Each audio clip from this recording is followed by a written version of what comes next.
main connection. Our main connection between us and Allah is the one which should be the strongest of all. We have to sustain it and make sure that it works. And it works always connected. I have two stories that my brother, he was reading in the Quran about the wives of Sayyidina Nuh and Sayyidina Lut. And we cannot assume, definitely, that he didn't commit da'wah to them. Right? But because they didn't have the connection between them and Allah, their connection to the prophets didn't help them. They didn't support them, even though it tells them to go to the hellfire.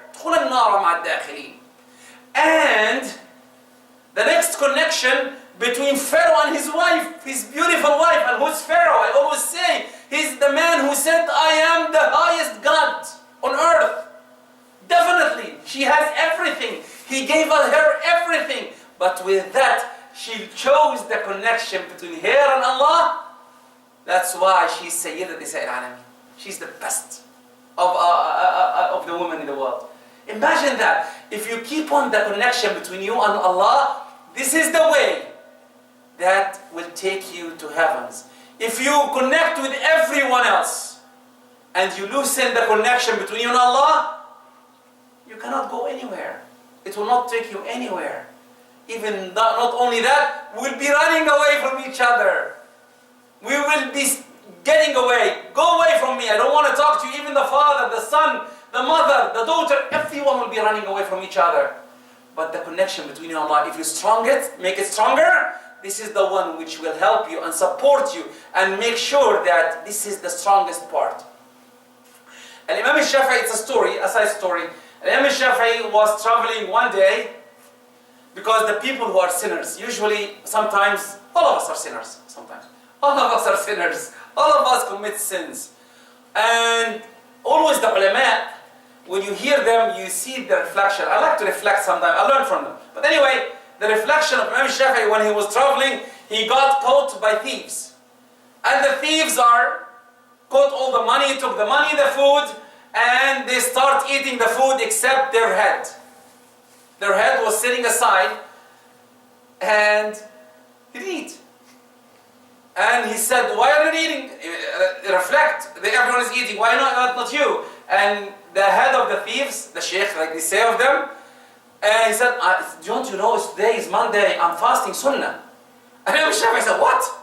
You're fasting sunnah and committing high crimes, theft, stealing us? And the man said, like, that's it. Subhanallah, they let go after 40 years, and Imam Shafi'i was in the haram. And he was doing tawaf around the haram.